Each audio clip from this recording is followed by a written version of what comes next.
Béni soit le Seigneur. Gloire à l'Éternel.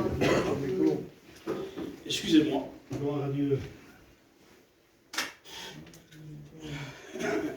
Le Seigneur sert aussi les petits asthmatiques. Voilà. Que vous voulez faire? Il ne nous a pas exempts, il s'est servi de nous aussi. Voilà. Je rends gloire à Dieu d'être parmi vous ce soir. Amen. Béni soit le Seigneur. Gloire à Dieu. Et le plus important, c'est qu'il y a Jésus ici. C'est qu'il y a le Seigneur. J'aimerais ce soir, au nom de Jésus-Christ, je ne veux pas vous éblouir ce soir, vous savez. Ce n'est pas mon but. Non. Il y en a aujourd'hui, leur seul but, c'est d'allumer le feu. Bientôt, ils vont se prendre pour Johnny Hallyday.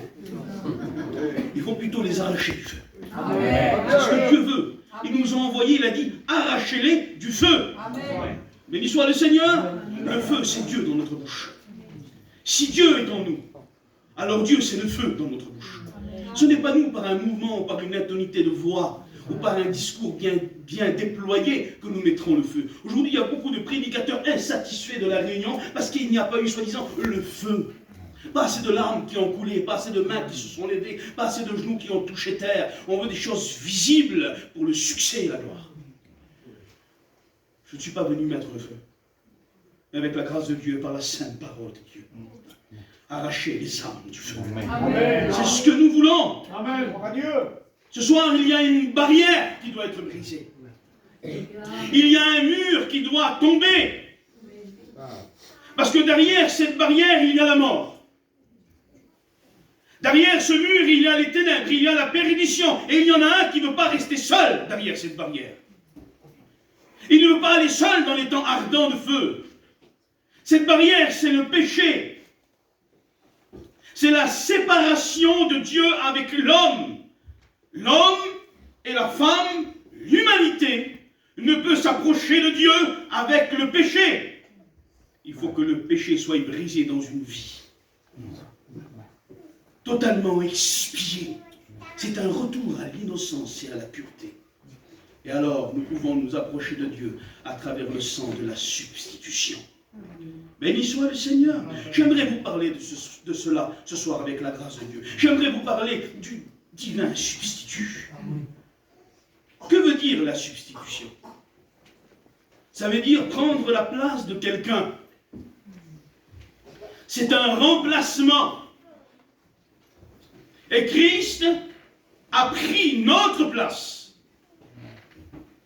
Nous étions destinés à la mort, mais il est mort à notre place. Nous étions destinés à la condamnation, mais le châtiment qui nous donne la paix est retombé sur lui. Il est notre substitut. Béni soit le Seigneur. Au nom de Jésus ce soir, je veux lier toute influence diabolique. Tout esprit contraire qui voudrait te faire passer à côté de cette réunion et te laisser derrière la barrière du péché. Qui voudrait te dire que tu as encore le temps, que tu es gentil, que tu n'es pas trop méchant, mais que tu sois attaché avec une chaîne d'or ou un fil cramoisi, tu vas en enfer. Parce que le salaire du péché, quel qu'il soit, il s'appelle la mort. Pour l'éternité, dans les temps ardents de feu, je ne veux pas vous présenter un évangile en plastique, mais je voudrais vous présenter l'évangile du diamant de la grâce. Amen. Celui de Jésus-Christ, celui qu'il est venu apporter. Dans sa chair, il brise le péché. Je lis toute influence qui voudrait captiver tes pensées. Sois fixé sur le rocher ce soir. Amen. Il est là. Amen. Et ce rocher-là, si tu te fondes sur lui, alors même si tu meurs, tu vivras. Amen. Parce qu'il est la résurrection et la vie éternelle. J'aimerais qu'on tourne nos regards vers l'amour de la substitution. Car Dieu a tant aimé le monde qu'il a donné son Fils unique, Jésus, sur la croix du Calvaire, afin que quiconque croise en lui ne périsse pas, mais qu'il ait la vie éternelle. C'est une vie en abondance, une vie qui ne s'arrête pas, une vie qui dépasse celle de la chair, celle de la terre, qui va jusque dans les cieux et qui ne finira jamais. L'éternité ne commence pas dans la résurrection. Il commence au pied de la croix. Amen. Souvenez-vous, l'Église est née dans le sang et les larmes de Jésus-Christ. Ne l'oubliez pas. Et il y a des larmes pour toi à la croix. Il y a le sang de la substitution. Il a pris ta place. Il y a une place pour toi. Tourne tes regards vers l'amour de la substitution. Une histoire nous dit qu'un grand roi va venir dans un royaume, mais il va vaincre ce royaume. Et le roi vaincu se trouvait devant le roi vainqueur. Et le roi vainqueur va poser des questions au roi qui avait été vaincu. Et il va lui dire, que me donneras-tu pour ta propre vie? Et le roi va dire, la moitié de mon royaume. Que me donneras-tu pour la vie de tes enfants? L'autre moitié de mon royaume. Et il va lui poser une troisième question. Il va lui dire, que me donneras-tu pour la vie de ta femme? Et le roi vaincu tombe à genoux en pleurant et lui dit, ma propre vie. Alors là, cette réponse plut tellement au roi vainqueur qui dit, va, toi, tout ton royaume, tes enfants, ta femme et tous tes biens, et je m'en irai moi dans mon royaume. Je te laisse libre. Chemin faisant, le mari regarde sa femme, le roi vaincu, il lui dit, tu as vu la grâce de cet homme? Il nous a tout remis, il nous a rien pris, il nous a libérés. Et la femme le regarde avec des larmes d'amour et lui dit, moi je n'ai vu que celui qui voulait donner sa vie pour moi. Tourne tes regards vers celui qui t'a aimé. Amen. Ne regarde pas dans le monde ce que les hommes peuvent donner, qui passe un royaume, de l'or. Mais à quoi sert un homme de gagner le monde entier s'il perd son âme? Christ s'est donné en croix, non pour tes biens, ta maison, ta situation, ta prospérité terrestre. Le vrai évangile te fera pleurer et souffrir. Mais il n'y a pas de plus grande gloire que de souffrir pour Jésus-Christ. Il s'est donné pour ton âme éternelle, afin que tu vives avec lui pour l'éternité. Regarde l'amour de la substitution. C'est pour toi qu'il s'est donné. Il n'y a pas de plus grand amour. Ça n'existe pas un plus grand amour. L'amour se mesure au sacrifice. Plus vous aimez une personne, et plus vous serez capable de donner un grand sacrifice pour cette personne. Et Dieu t'a tellement aimé qu'il a donné le sujet de son amour primitif. Alors que le moindre atome de l'univers n'existait pas, alors que l'univers n'était qu'une pensée dans le cœur de Dieu, il y avait là l'incréé, le Père, le Fils et le Saint-Esprit. Et au milieu, là, il y avait l'amour incréé. Et Christ va dire, tu m'as aimé, Père, avant la fondation du monde. Si Dieu est amour, il lui fallait un sujet d'amour primitif. Et le sujet de l'amour primitif de Dieu, c'est Jésus-Christ, son Fils. Et il l'a donné pour toi. Christ continue le texte au verset 26 du chapitre 17 de l'évangile de Jean. Il dit, mais Père, comme tu m'as aimé, tu les as aussi aimés. Il l'a donné pour nous. Tournons le regard vers l'amour de la substitution. Romains 5, verset 8, il est écrit, mais Dieu prouve son amour.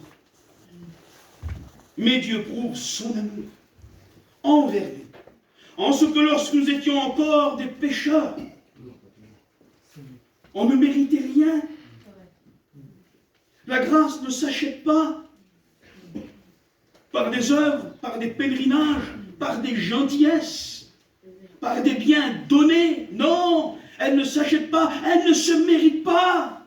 Elle s'accepte. Amen. Tout simplement, rien ne manque à la grâce de Dieu. Elle est parfaite. Tout est accompli. Amen. Christ a tout payé. Nous étions encore des pécheurs, il s'est donné. Christ est mort pour nous. Dieu prouve son amour envers nous, en ce que lorsque nous étions encore des pécheurs, Christ est mort pour nous, c'est-à-dire à notre place. Il est mort à notre place. Par amour. Vous savez, on parle de l'amour de Dieu, mais le Fils, on ne l'a pas poussé du ciel, vous savez. Il est écrit que Jésus a dit, personne ne prend ma vie, mais je la donne. Amen.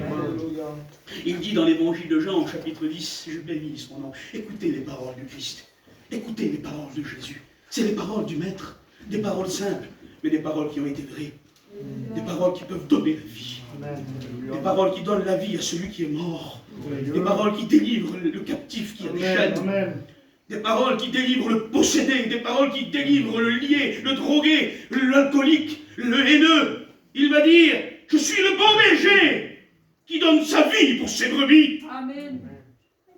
Je leur donne la vie, et la vie en abondance. Amen. Il l'a dit, mais il l'a fait. Il a été à la hauteur de toutes ses paroles. Amen. Je bénis son saint nom. Il a dit, je donne ma vie, il l'a fait. Il a dit, je ressusciterai le 3e jour. Il est ressuscité. Il a dit aussi, je reviendrai. Et une chose certaine est digne, entièrement digne d'être reçue. Que tu sois prêt ou que tu ne le sois pas. Lui, il revient. Oui, c'est à cause du péché que Jésus est mort à la croix. C'est à cause du péché, de notre péché, que Jésus-Christ est mort à la croix pour Dieu son Père. À cause de la conséquence du péché. Quelle est la plus grande conséquence du péché? La plus grande conséquence du péché, c'est la séparation de Dieu avec l'homme. C'est ça la plus grande conséquence du péché. C'est que l'harmonie entre l'humain et le divin a été rompue. La communion, le ciel a été fermé. Une barrière s'est construite. Un mur s'est élevé. C'est notre péché qui nous sépare de Dieu. Et Christ est descendu pour détruire cette barrière. Pour détruire ce mur. Pour rétablir l'harmonie entre Dieu son Père et les hommes pécheurs. Parce que devant la croix revient l'innocence et la pureté.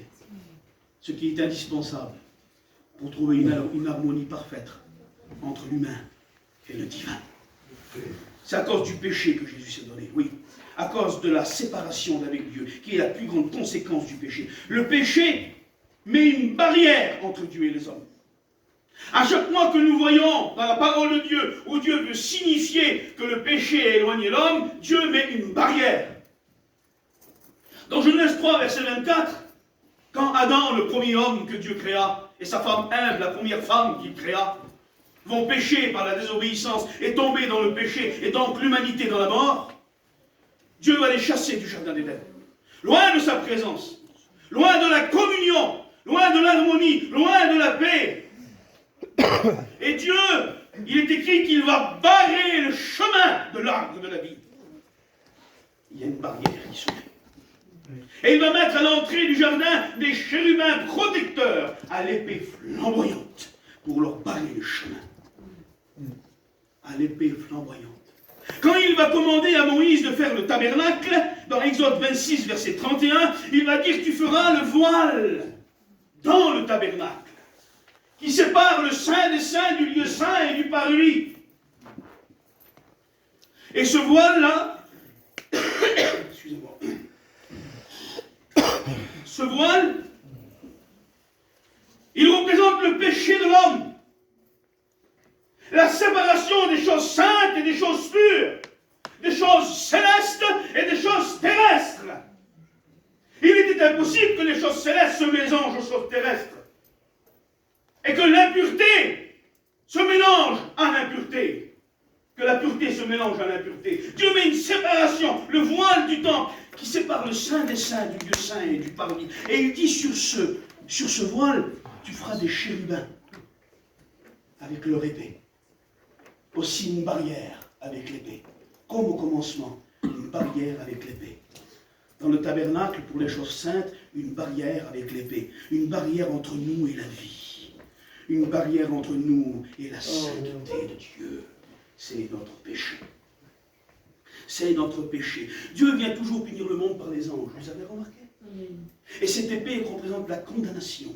Celui qui est de l'autre côté de la barrière connaîtra la condamnation du jugement de Dieu. Cela est irrévocable, inévitable. C'est un décret divin qui certainement s'accomplira. Le mot péché a une grande signification. Pas péché des poissons, hein. Je vous parle le péché qui mène dans les ténèbres et dans la mort. L'âme qui pêche est celle qui mourra. Le péché consommé mène à la mort. Le salaire du péché, c'est la mort. C'est une chose certaine. Et le péché a une grande signification dans l'hébreu. Je serai très simple avec vous ce soir, ne vous inquiétez pas. Je serai très simple avec vous. Mais Dieu a donné différents ministères. Et il faut nous conformer à ce que Dieu nous a donné. Avec humilité et simplicité. Celui que nous voulons élever ce soir, c'est l'agneau. Et ce que nous voulons qu'il se passe ce soir, c'est que les âmes soient sauvées. Amen. Amen. Le péché se dit ratat dans l'hébreu. Il se dit ratat.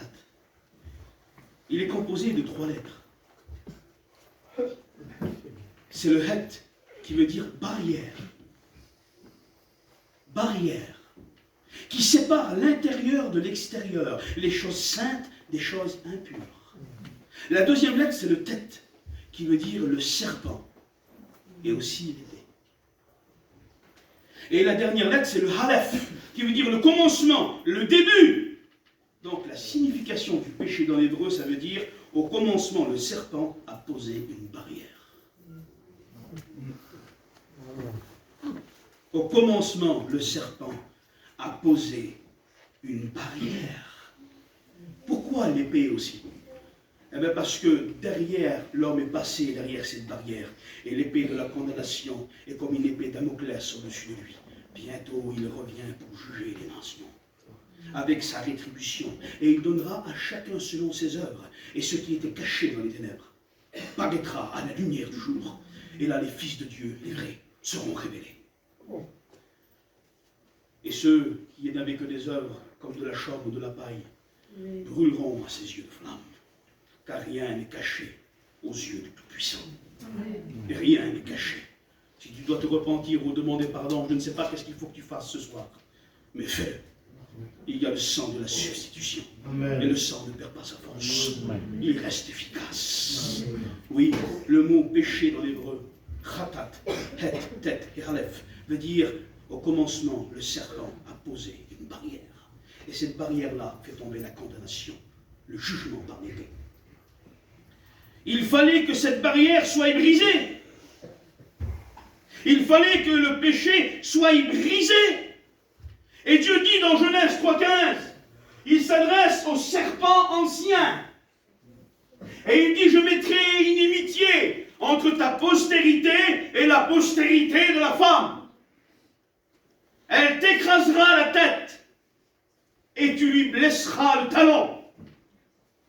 Elle t'écrasera la tête et tu lui blesseras le talon. Satan n'a pas de tête. C'est un esprit. Ce n'est pas au sens littéral que Dieu va lui parler. Qu'est-ce que la tête de Satan? La tête de Satan, la force de Satan, la force de la mort, c'est le péché. Amen. À la croix, sous ses pieds, Christ a écrasé le péché. Amen. Il a brisé le péché. Alléluia. Sur le mont Golgotha, la croix s'est plantée, qui veut dire le mot crâne, et il a écrasé le péché dans sa chair.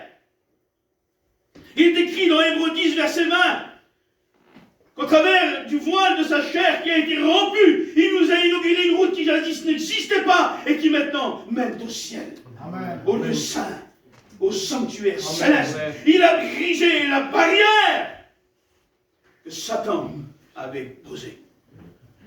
Le péché est né dans le cœur du serpent, mais il est mort dans la chair du Fils de Dieu. Sur la croix du calvaire, il a anéanti le péché dans sa chair. Il l'a brisé, il l'a condamné, il l'a cloué. Et quiconque maintenant vient à la croix et qui est en Christ et Christ est en lui, devient innocent et pur. Amen. La barrière s'ouvre. Alléluia. Tu peux passer. Il y a eu le sang de la substitution. Béni soit le Seigneur. Il brise la barrière que le serpent a posée.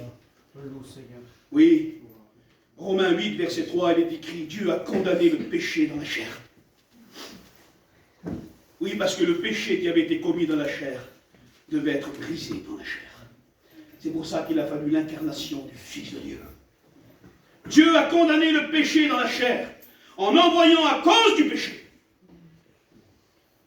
son propre Fils dans la chair semblable à celle du péché. Ce qui nous prouve que Jésus-Christ était le Fils de Dieu avant son incarnation.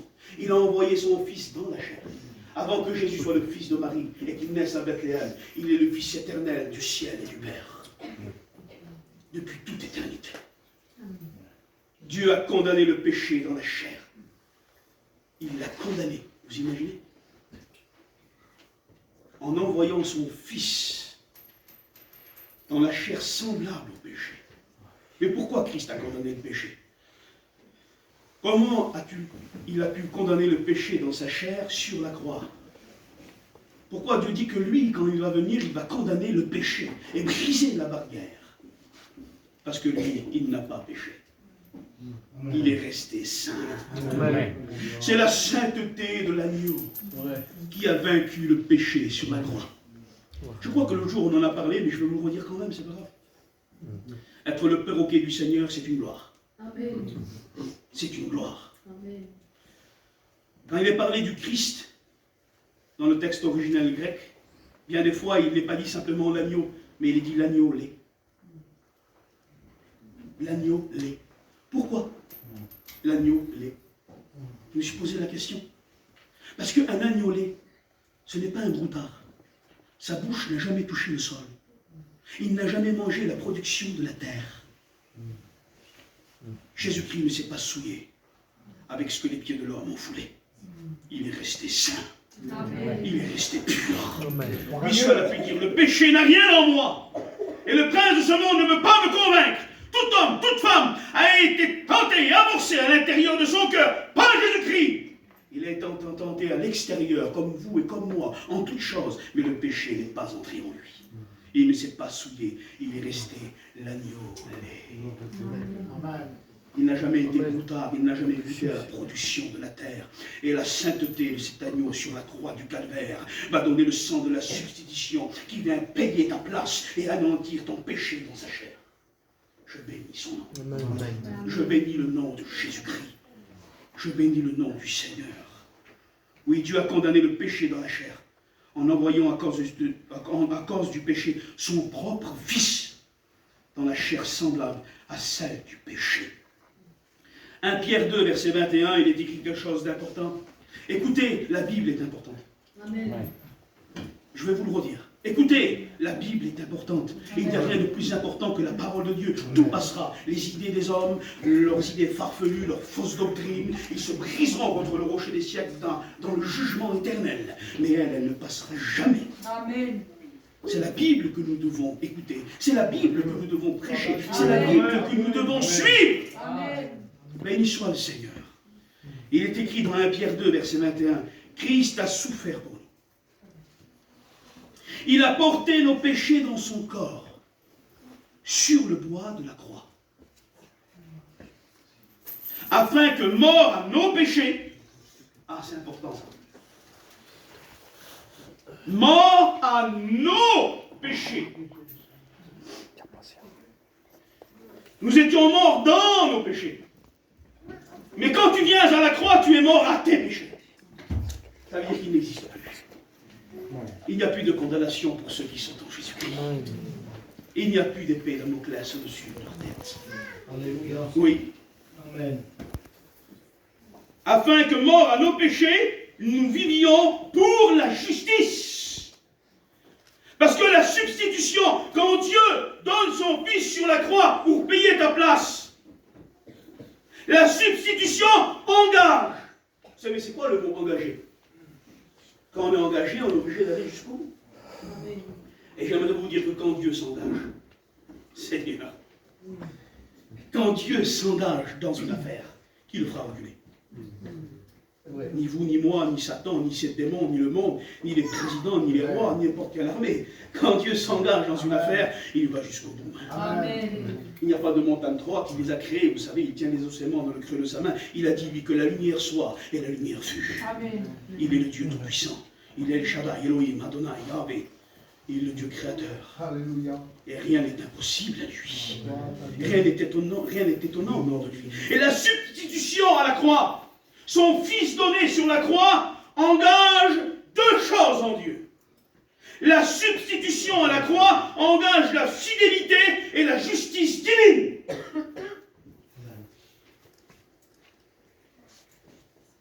1 Jean, verset 1 à 9, il est écrit, si nous confessons nos péchés, si nous confessons nos péchés, il est fidèle et juste. Il est fidèle et juste. Il n'est pas parlé d'amour, il est parlé de fidélité et de justice. Pourquoi? L'amour a déjà été prouvé à la croix. La substitution a été donnée. Maintenant Dieu, à cause du sang de la substitution, eh bien, il est fidèle à sa justice. C'est impossible qu'il ne te pardonne pas si tu viens pas. C'est impossible qu'il n'efface pas tes péchés si tu viens sous le sang de la substitution. Il est fidèle et juste pour nous les pardonner et nous purifier de toute iniquité. Dieu ne pardonne pas par du sentimentalisme. Dieu n'est pas sentimental.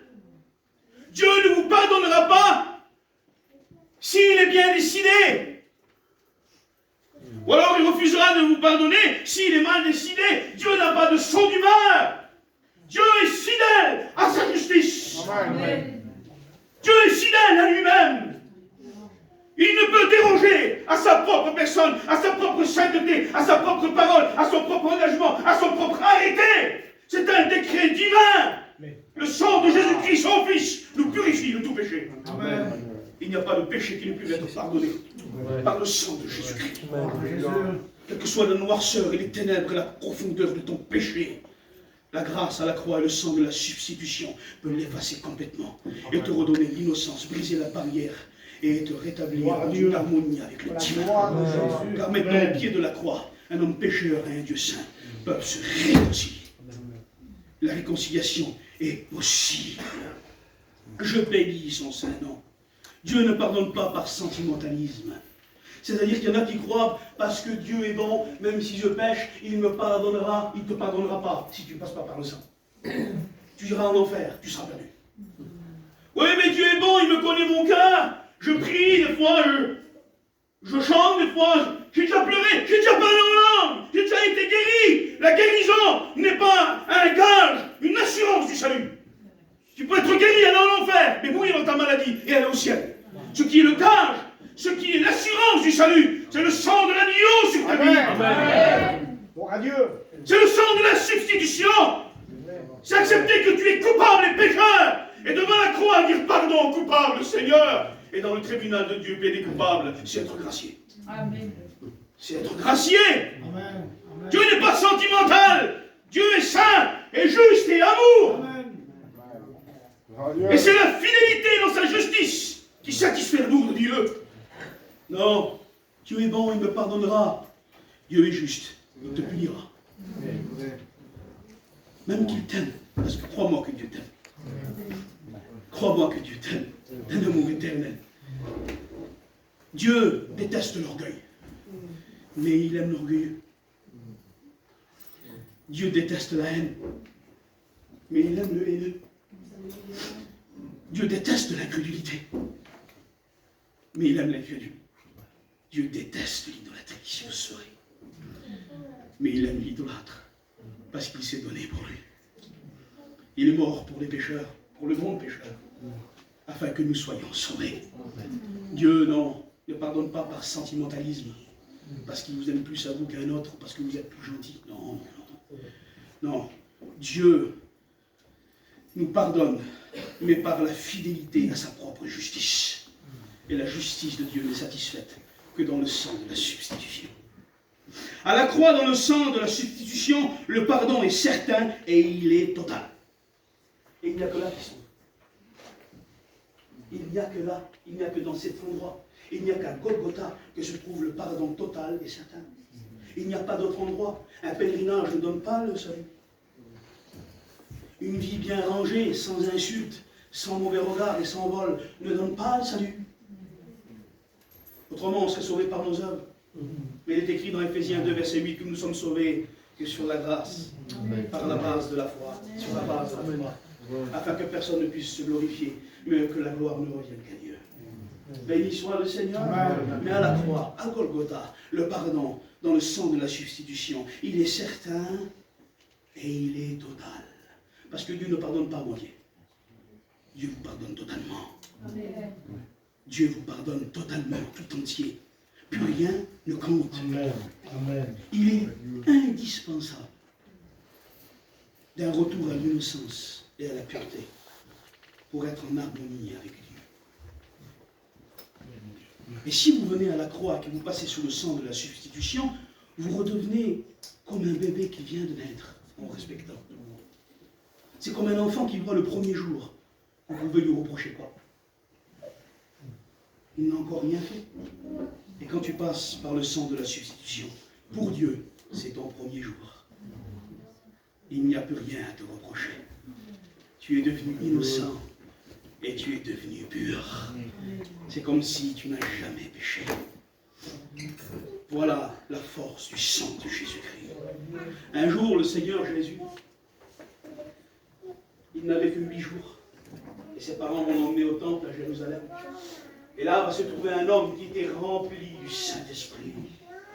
Un homme qui avait une vision messianique, qui attendait les jours de rafraîchissement pour son peuple Israël, où le Messie serait révélé. Et il priait dans le temple continuellement, et Dieu lui avait promis qu'un jour il verrait le salut. Et il va voir arriver la jeune Marie avec Joseph. Et là, le bébé était dans leurs bras. Il va s'avancer vers eux et prendre l'enfant. Il va le serrer. Et il va dire, Seigneur, maintenant ton serviteur peut partir en paix. Parce que mes yeux ont vu ton salut. Mes yeux ont vu ton salut. Quand il est parlé du salut dans la Bible, c'est la doctrine de la soteriologie, le salut. Il est dit soso, soteria. Mais là, il est dit un mot qui n'est écrit qu'ici. Quand Siméon regarde, il ne dit pas mes yeux ont vu ton soteria, ton salut pour les hommes. Donc il dit mes yeux ont vu ton sotérion. Ça veut dire quoi? J'ai regardé, qu'est-ce que ça voulait dire? Ça veut dire qu'il dit, Siméon, mes yeux ont vu la source du salut. Mes yeux ont vu la coupe qui contient le salut. Mes yeux ont vu le vase qui contient le pardon, qui doit être déversé à la croix, car il contenait cet enfant-là, dans ses veines, le moyen de rachat. Parce que Jésus avait un sang comme vous et moi, vous savez. Il y en a qui disent que le sang était divin. Fausse doctrine. C'est totalement faux. Parce qu'il est écrit qu'il était réellement un homme, comme vous et moi. Et l'apôtre Jean dit que celui qui dit que Christ n'est pas venu en chair est un antichrist. Il était réellement un homme, avec toutes les faiblesses comme vous et comme moi. Et si cela n'aurait pas été, le sacrifice n'aurait pas été valable. Car il fallait qu'il soit tenté en toutes choses comme nous, et qu'il subisse toutes les conséquences du péché, afin que nous nous soyons pardonnés. Alors qu'est-ce qui a donné une telle force à ce sang? Qu'est-ce qui a fait de ce sang un sang si précieux pour nous racheter? C'est la sainteté de sa vie. C'est la perfection de sa vie sans péché. C'est parce qu'il n'a jamais péché. C'est parce qu'il est resté l'agneau saint. Alors cette vie tellement sainte donne le sang de la substitution qui peut rétablir l'harmonie et payer la justice de Dieu pour que l'homme puisse passer la barrière du péché brisé dans la chair de Jésus-Christ. Je bénis son saint nom. On continue encore un peu? Amen. Amen. Après, on va prier le Seigneur. Lui, il n'a pas besoin de beaucoup de mots, vous savez. C'est pas parce que je viens un peu de loin qu'il faut que je parle longtemps. Non, c'est pas vrai ça. Le plus important, c'est d'apporter la parole de Dieu. Amen. Et le message du Seigneur. Je bénis son saint nom. Oui, dans le pardon divin, il y a la délivrance. Dans le pardon de la substitution, dans le sang de la substitution. Le pardon de Dieu n'est pas simplement un pardon. Dans le pardon de Dieu, la suite, c'est la délivrance. Le pardon divin est suivi de la délivrance. La barrière se casse. Le péché est détruit. Nous sommes réellement libres. Celui qui croit au nom du Fils de Dieu est réellement libre. Elle est là, la vraie liberté. Imaginez, moi, je suis un président de la République. Vous êtes en prison, derrière une porte de fer avec des verrous d'airain. Et je viens et je crie au hublot, là, vous êtes graciés. Je vous pardonne de toutes vos fautes. Avec un grand sourire. Je m'en vais et je n'ouvre pas la porte. Qu'est-ce qui coûte ce pardon? Aucun pardon d'un homme religieux. Aucune confession avec n'importe quel signe que vous voulez, en triangle, en croix, en carré, ne peut vous pardonner. Non. Le seul pardon qui donne la délivrance, c'est le pardon divin. À travers le sang de Jésus-Christ à la croix. C'est ce pardon-là qui donne la délivrance. Amen. Le pardon divin ouvre la porte. Le pardon divin brise la barrière. Amen. Annule la séparation entre nous et entre Dieu. Il fait tomber les chaînes. Dans le pardon divin, dans le sang de la substitution, il y a la réelle liberté. Amen. Je bénis le nom de Jésus-Christ. Il est écrit dans 2 Corinthiens 5, verset 21, « Celui qui n'a point connu le péché, il l'a fait devenir péché. » Pour nous, afin que nous devenions en lui justice de Dieu, il l'a fait devenir péché. Ça m'a paru bizarre un peu, ça, moi. Il l'a fait devenir péché. Comment? Qu'est-ce que ça veut dire, Seigneur? Pourquoi tu dis qu'il l'a fait devenir péché? L'apôtre Paul était un hébreu, qui parlait hébreu, qui écrivait hébreu, et qui voulait retransmettre la pensée hébreuse dans un texte grec. Un peu dur, un peu difficile. Alors là, il dit, celui qui n'a point connu le péché, il l'a fait devenir apathiar, en le grec, qui veut dire péché, mais qui se rapporte au khatat de l'Ancien Testament, et qui veut dire péché. Pourquoi je dis cela? Parce que quand on venait dans le tabernacle lévitique de l'Ancien Testament, sous la loi, et qu'on avait péché volontairement, qu'on était coupable devant Dieu, devant l'Éternel d'Israël, on venait avec une bête. Et on disait au souverain sacrificateur, voici mon khatat. Le sacrifice s'appelait péché. On disait, voici mon péché. C'est particulier quand même. La bête s'appelait le péché. Elle devenait le péché de l'homme. Parce qu'avant que la bête soit sur l'autel, elle devenait le substitut. L'homme posait ses mains sur la bête et il y avait un transfert. Le péché de l'homme retombait sur la bête. Et quand la bête mourait sur l'autel, alors le péché de l'homme mourait avec la bête. Était brisé dans la chair de la bête. C'est quand même significatif. C'est pour ça qu'il est écrit qu'il l'a fait pécher pour nous. C'est lui qui porte nos péchés et c'est nous qui en sommes délivrés. Vous imaginez? C'est lui qui porte nos péchés et c'est nous qui en sommes délivrés. Vadez, si tu bois de l'eau, c'est pas moi qui vais te désaltérer. Kipling, si tu manges du pain, c'est pas moi qui vais être rassasié. C'est impossible ça. Mais lui, il porte nos péchés. Et c'est nous qui sommes délivrés. Lui, il n'a pas besoin d'être délivré. Lui, il n'a pas besoin d'être pardonné. Il se donne par miséricorde. Alléluia. Il se donne par amour. Amen. Béni soit le Seigneur. Et dans sa mort et dans sa chair, rompu sur la croix, si tu viens toucher la croix, si tu viens par la foi toucher le sacrifice, là à la croix il y a un transfert. Ton péché est transféré dans sa chair, et dans sa chair, le péché est brisé sur l'autel de la croix. Et tu deviens innocent. Tu deviens pur. La barrière se brise, la barrière que le serpent a formée entre toi et Dieu, qui est le péché. Et tu peux t'approcher de Dieu, t'approcher de la vie, t'approcher des choses qui sont saintes. Je bénis le nom du Seigneur. C'est dans la mort du khatat que le péché est détruit. Lévitique chapitre 16, il est écrit, Dieu va donner la loi du Yom Kippour, le jour du grand pardon. Et il va dire, tu prendras un bouc qui s'appelle Azazel. Le bouc Azazel, d'où est sortie l'expression bouc émissaire. Vous avez déjà entendu cette expression? C'est toujours moi que ça retombe, je dois être le bouc émissaire, moi. C'est de là qu'est sortie l'expression, le bouc Azazel, le bouc émissaire. Et tu prendras ce bouc, tu l'amèneras devant Israël, et je passe très vite, je survole la chose, ça serait trop long sinon. Et il dit, tu prendras les 70 anciens du peuple, et ils poseront leurs mains sur le bouc. Et là, il y aura un transfert du péché de mon peuple sur ce bouc. Vous l'emmènerez là, dans un désert, dans le désert Azazel, et il mourra, loin du camp d'Israël. Et il éloignera pour un an le péché d'Israël. Christ a été le véritable Yom Kippour, le véritable bouc Azazel. Parce que le matin, le soir où il était devant Caïphe, dans la maison de Caïphe, Caïphe va lui poser une question. Elle va lui dire, es-tu le Christ, le Fils du Dieu béni? Et Jésus le regarde fixement et lui dit, tu le dis, je suis. Je bénis son nom. Amen. Tu le dis, je le suis. Amen. Et désormais, vous verrez le ciel ouvert et le Fils de l'homme venant la puissance de la droite divine. Alors là, il est écrit que le souverain sacrificateur va déchirer son vêtement et son éphod. Il y a aussi là une grande signification, mais cela serait trop long. Et là, il est écrit que ceux qui sont devant Jésus-Christ vont dire blasphème.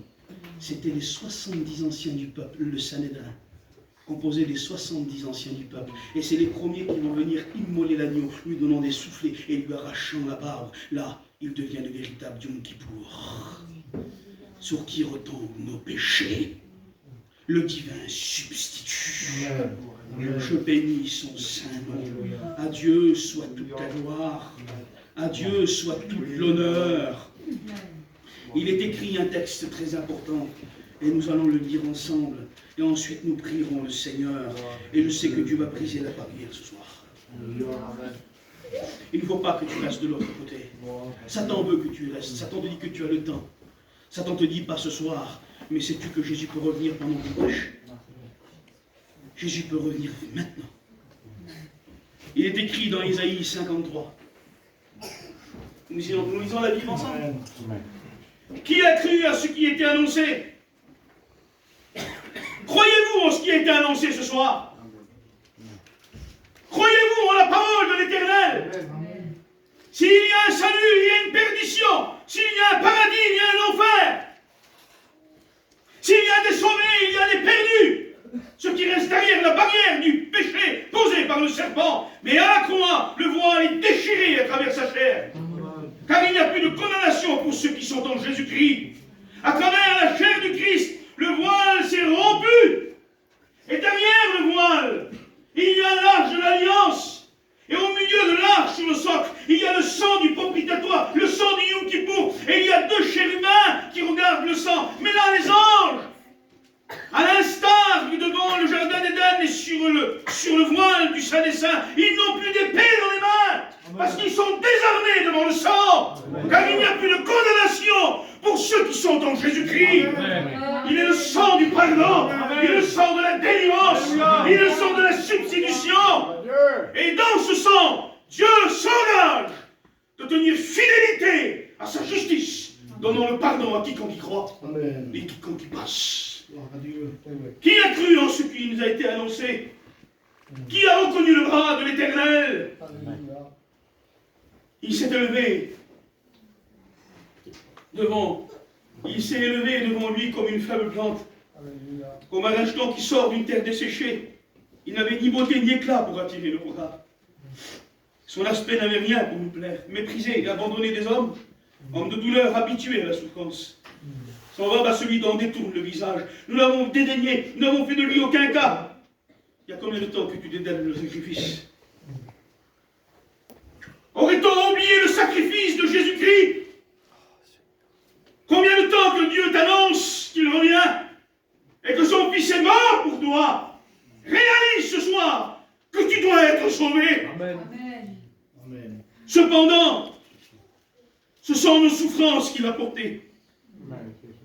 Tes douleurs, tes peines, tes larmes, tes angoisses, tes soucis familiaux, tes dépressions, tes peurs, tes frayeurs. Il les a portées à Gethsémane. Tellement fortes, tellement lourdes, que le sang est sorti de son front. On a percé ses mains. On a percé ses pieds. Qu'un homme ne peut vous sauver. Aucun pape, aucun cardinal, aucune religion, aucun pasteur. Est-ce que mes mains sont percées? Répondez-moi s'il vous plaît. Mais les siennes, oui. Et il n'y a que les mains percées qui peuvent vous sauver. Amen. Les mains qui ont été percées à la croix du Calvaire. Alléluia.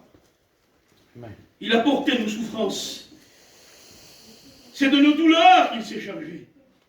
Et nous l'avons considéré comme puni, frappé de Dieu, humilié. Mais il était blessé pour nos péchés, brisé pour nos iniquités. Le châtiment qui nous donne la paix est tombé sur lui.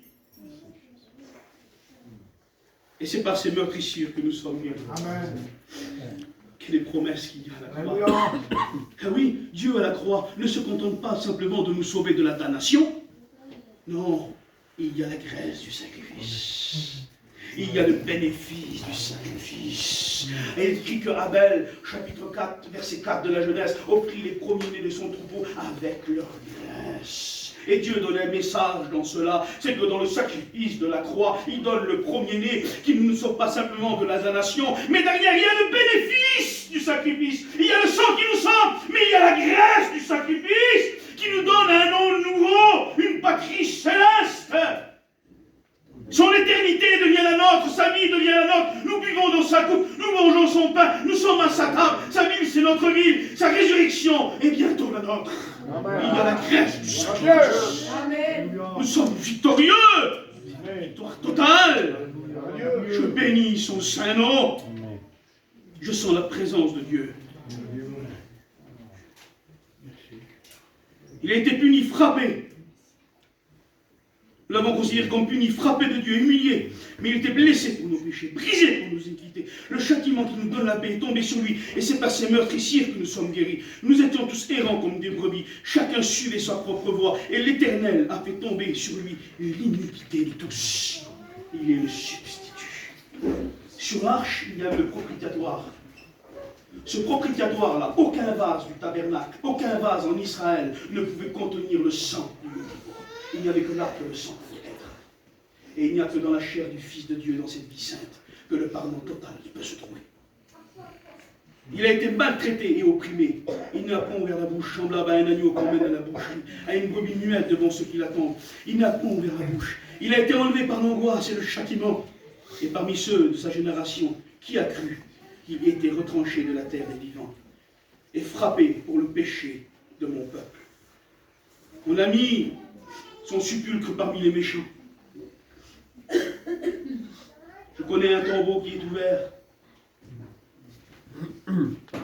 Je connais un tombeau où la pierre a été roulée, où la mort a été vaincue.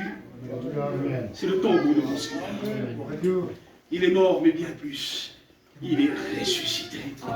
Jésus est au milieu de nous. Il est là ce soir. C'est lui qui vous parle. C'est lui qui vous donne la garantie. C'est lui qui s'est donné. C'est lui qui est ressuscité. C'est lui qui revient. On a mis son sépulcre parmi les méchants, son tombeau avec le riche. Quoiqu'il n'ait point commis de violence et qu'il n'ait point eu de fraude dans sa bouche. Il a plu à l'Éternel de le briser par la souffrance. Écoutez bien. Il a plu à l'Éternel de le briser par la souffrance, après avoir livré sa vie en sacrifice pour le péché. Est-ce que Dieu serait un Dieu sanguinaire? Non. Il est écrit, il a plu à Dieu de le faire souffrir, il a plu à Dieu de libérer sa vie. Pourquoi? Après avoir livré sa vie en sacrifice pour le péché, en khatat, en substitut. Imaginez si on vient vers vous ce soir.